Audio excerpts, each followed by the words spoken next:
Hello les amis, je vous retrouve pour une nouvelle vidéo sur le basket en NBA, le suivi des San Antonio Spurs et de Victor Wembanyama. Et malheureusement cette nuit, les Spurs ont perdu chez les Houston Rockets 111 à 106, un match qu'ils ont mené quasiment jusque dans les dernières minutes où encore une fois ils se sont fait rattraper et dépasser. C'est vrai que cette année ils perdent pas beaucoup de matchs comparé à l'année passée, mais alors sur le nombre de matchs qu'ils ont perdus, le nombre de fois qu'ils ont perdu d'un point ou le nombre de fois qu'ils ont perdu en menant de 10-15 points en se faisant rattraper, c'est assez incroyable. En même temps, c'est une jeune équipe et donc elle manque d'endurance. Et c'est vrai que sans David Vassell en plus dans l'équipe, c'est compliqué quoi. Vraiment, Wemby a fait un match sans. Il a un peu raté son match, il a mis que 14 points, 10 rebonds, 2 passes, pas de compte, pas d'interception. 2 jours de suite, il jouait les Spurs, et c'est vrai que ça se ressent, l'enchaînement des matchs se ressent aussi. Il y a eu de la fatigue, c'est dommage, c'est un match qu'ils auraient dû gagner. Donc dans cette vidéo, on va revenir sur les stats des équipes et des joueurs, on verra le classement des Spurs dans la conférence Ouest, les stats de Wemby en détail sur ce match, avec ses meilleurs perfs sur un match, on verra sa moyenne en saison régulière, ses stats dans l'histoire de la NBA, dans l'histoire des San Antonio Spurs, et on terminera la vidéo par le calendrier des Spurs avec l'un aperçu de la prochaine rencontre. Et donc, une défaite. Et pourtant, les Spurs menaient 39 à 28 à la fin du premier quart-temps, plus 11. Ensuite, deuxième quart-temps gagné par Houston 32-31, donc plus 1, ce qui fait plus 10 à la mi-temps pour les Spurs. Troisième quart-temps, 22 partout, il y avait toujours 10 points d'avance. Et malheureusement, dernier quart-temps gagné 29 à 14 par Houston. Vous voyez, en deuxième mi-temps, les Spurs n'ont marqué que 36 points. Déjà, le troisième quart-temps, il y avait une baisse, mais heureusement, ils avaient pris que 22 points, mais ça a été compliqué. Et côté des Spurs, on a Castle qui fait 13 points, mais 5 sur 19 au tir, 2 sur 8 à 3 points. 8 passes, 7 rebonds. 27 points pour le Julian Champagny qui a été exceptionnel avec 8 sur 16 à 3 points. Il est incroyable en ce moment à 3 points. Malheureusement, ça n'a pas suffi. 14 points pour De'Aaron Fox à 6 sur 15 au tir. Wemby fait 14 points, mais il fait 5 sur 21 au tir, 0 sur 7 à 3 points. Lui qui avait fait un 7 sur 12 dans le dernier match à 3 points.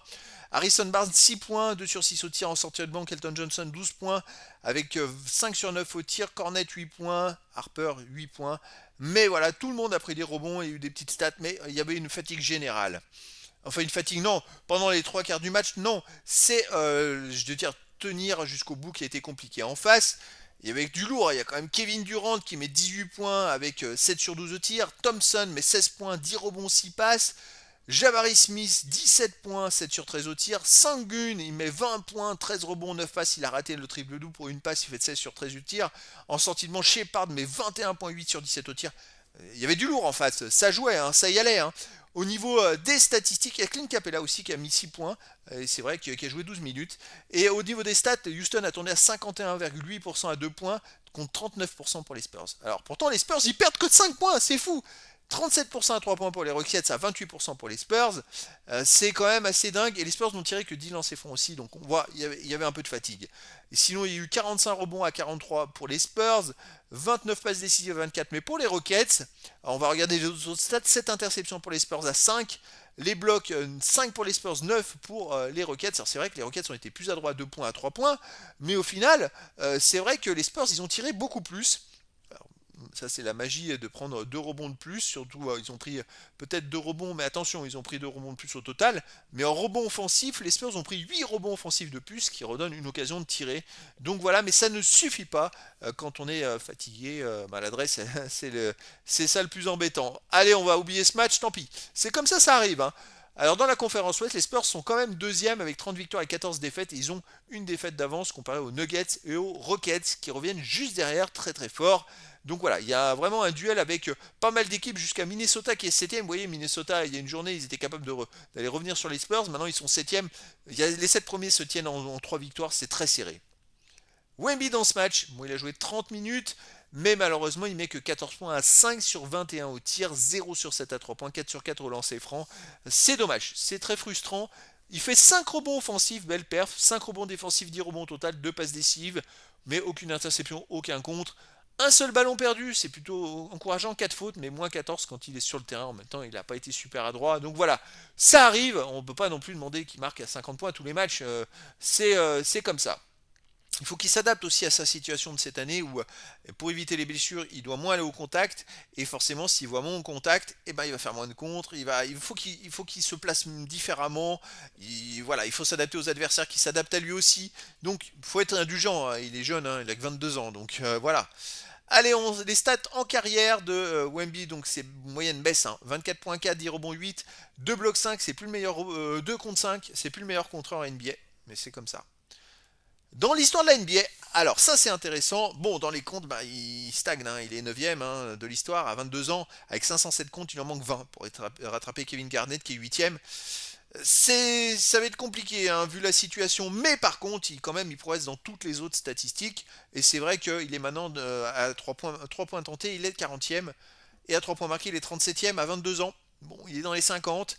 Il est 60e au total rebond et 37e au rebond défensif. Total rebond, il a gagné 2 places, hein.